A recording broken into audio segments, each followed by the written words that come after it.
All right, people, so you saw all the detail that had to go into this car. Now, this car makes about 520 horsepower. Is that right? Would you say 520? Yeah. So 520 rear-wheel horsepower. And, of course, we went over all the details of the engine, drivetrain, the rear end, everything. So, my friend, someone at home wants to make 520 horsepower of a two-valve engine. Everyone wants to know, how's it going to hurt the wallet? How much is it going to cost the average person? Sure. So, like I said, master of the deal. So, look around. Forums, other Mustang groups, friends, whatever car community you're in, you're going to find something. Somebody has something around that you can use. And, discern what's not good and what you shouldn't buy used and what you should buy brand new. But to go over that 440 hump, which is that magic number we talked about, it's going to range anywhere from $10,000 to $20,000. Okay, so that's kind of like a good jump, $10,000 and $20,000. So you're talking some parts you buy through forums that are used. Some parts you have to buy new because, you don't want to short out on a few things. Like you don't want to buy used, fuel injectors, it's hard to say. Do you want to take a chance of a fuel injector in one cylinder going bad under boost? So there's parts out there like that, and I'd say you agree with that point. Certainly certain parts. Electronics get iffy. I get lucky with certain electronics parts, but I know that maybe in the future that's a pain point I'm going to have. So you gamble. Okay. So again, $10,000 to $20,000 gives you 520 horsepower. Pretty much a track-ready car that's bulletproof on a lot of ends. Solid bottom end, solid rear axle. Again, the transmission is still the factory Ford T3650. But the clutch, of course, has been upgraded. It's not the Ford clutch. Of course, the shifter's been upgraded. So, there's parts along the way that you're going to change out. But, $10,000 to $20,000 roughly, because there may be one part, like say the Supercharger. Would you say a fair estimate of the Supercharger would be between $2,500 and $3,000 used? Used, yeah. And those, generally when you buy from a reputable person or something, is going to be a great buy used because the Vortex are so rugged, so tough, and they last a long time. Okay. So, and again, that price can vary because you may find one that has an SI head unit versus an S or a YSI. Your head unit could change the price of your Supercharger kit.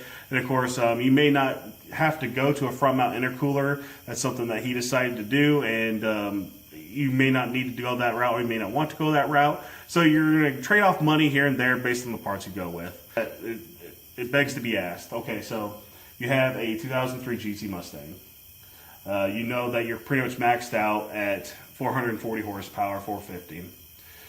The next step is to, if you want to increase that horsepower, if 440 gets really boring, and you decide you're going to drop that $10,000 to $20,000, why not take that money and invest it into something else like an 03 Cobra, maybe an LS car, or maybe something that you just know out of the box can handle the more stress that the higher horsepower will give you. So why did you decide that you're going to stick with this car? Why did you say you're going to stick with this car and build this one up instead of selling it or going a different route? That's a question I think I've been asked more than 10 times. Sorry, folks, we got mosquitoes. we got mosquitoes. Mosquitoes. It's summertime. Cobras were a lot of money when I've had this car for I think almost 10 years. So 8, 9, 10 years ago, Cobras were double the price I paid for this car. They were $30,000 vehicles.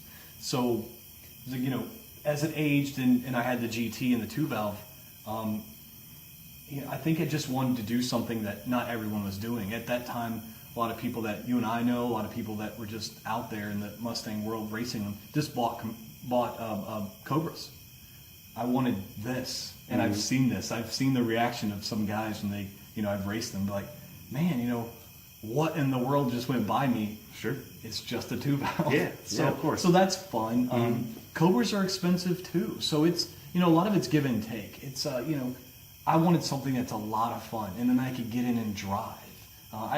We could probably make a 2,000 horsepower Cobra, but we're not going to drive that to the gas station.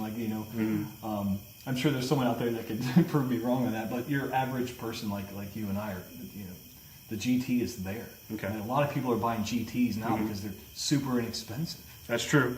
But, if you want to go over that hump, you're going to have to spend the money. So besides just, having the unique factor, the factor of that not everyone's going to have the 2-valve, not everyone is going to put the money into making it faster and being something that can beat you on the street or at the track, was there anything else that contributed to you wanting to stick with this car versus selling or getting something else? I think quick story is before this car I had a 94 Cobra. It was supercharged, and it was, everything you wanted to be when you were 18. It was flashy, chrome rims, and it was stolen. So I learned a lot of lessons when I was young, but I was fortunate to get this car, and it just meant a lot to me. So I had thought about selling it. I think I even tried one time, and then I couldn't imagine it just leaving. So I kept it. I love being able to build myself everything that's in this car.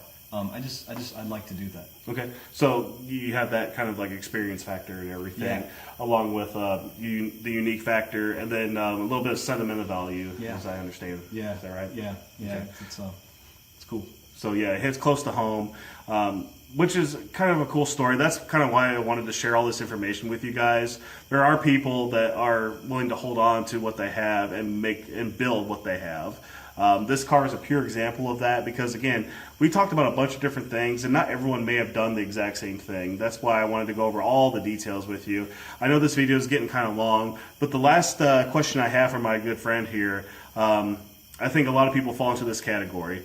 A Mustang project is never complete. No. That's what I call it. No, a Mustang project is never complete. No. So what's in the future for this gorgeous Fox 4 platform Mustang? I think as the vehicle progresses, I know what I want to do with it.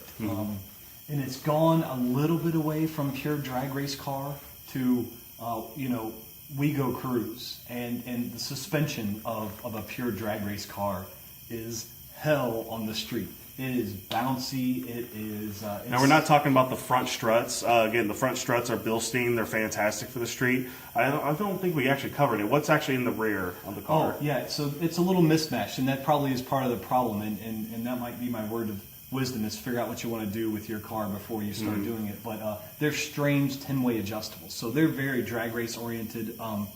In my experience, not street friendly at all.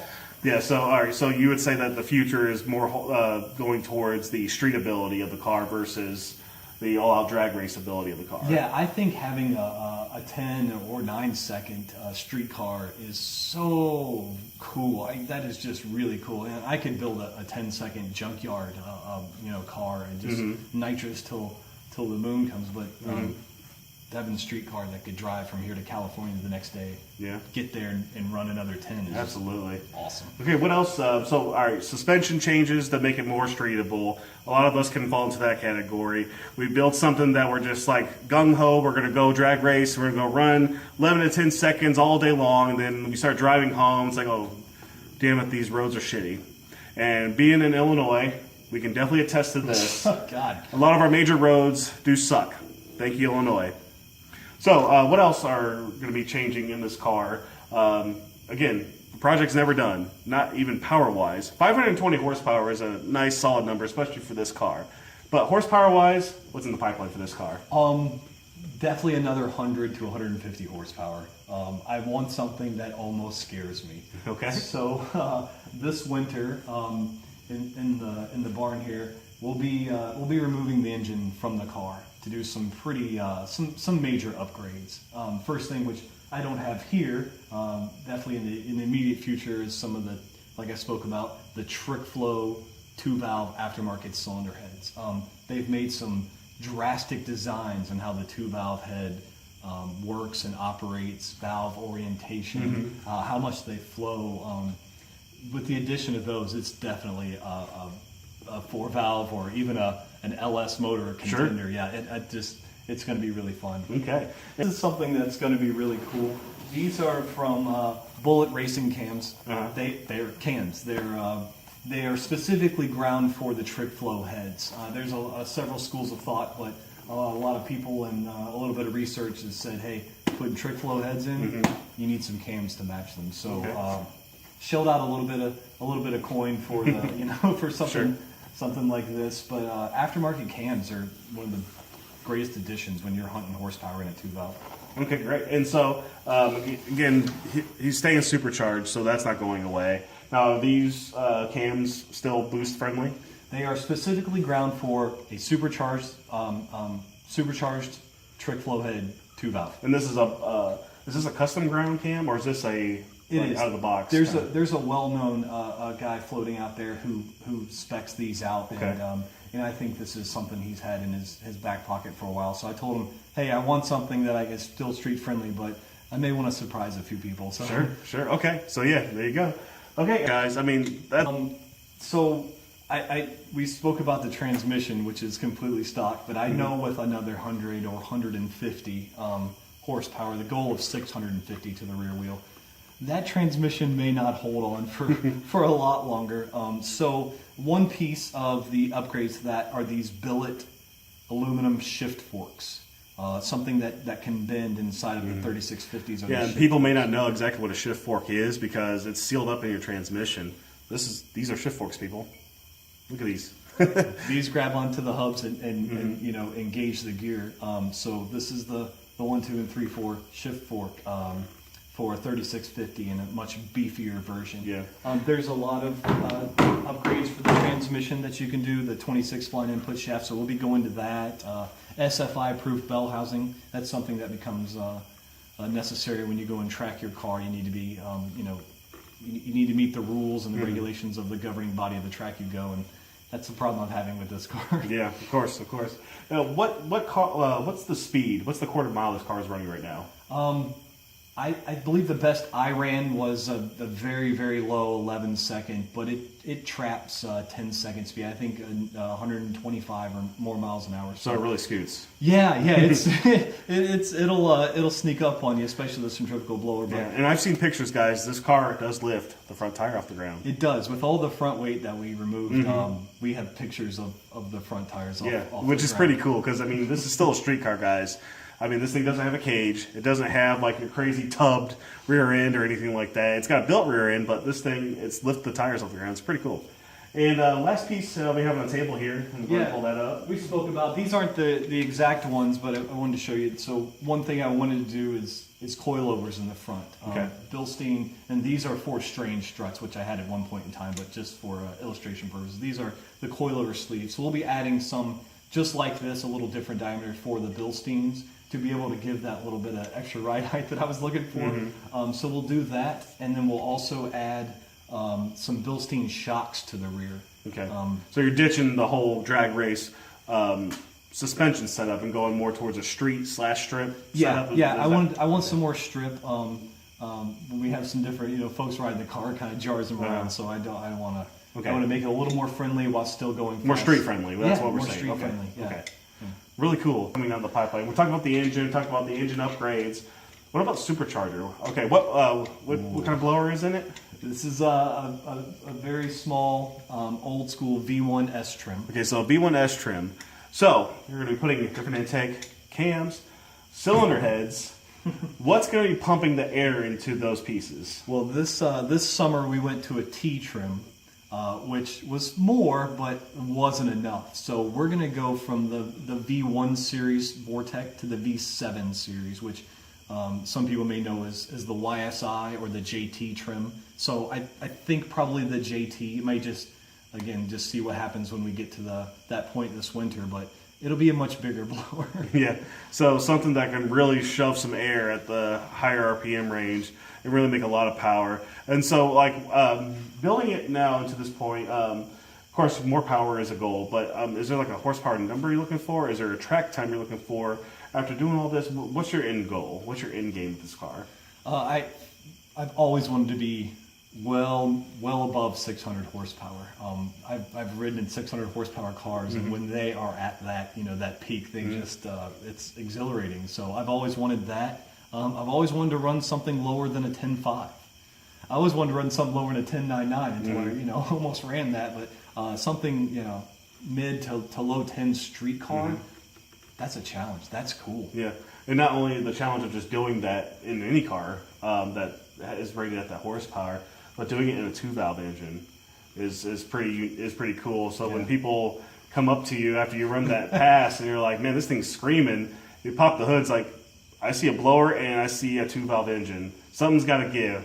Are you throwing a 300 shot of nitrous at this thing? What's going on? So that's really cool. And all right, so there you have it. I know there was a lot of information covered in both those videos, part 1 and 2, but I hope you guys did enjoy all the information that we went over.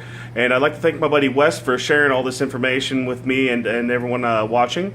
I'm going to try and get more videos of his car because his car is a pretty cool setup. It's a very unique outcome, and goes to show you that patience, time, money, and dedication to the one vehicle, you get some pretty cool outcomes. So I'd like to thank everyone for watching, and we'll see you guys next time.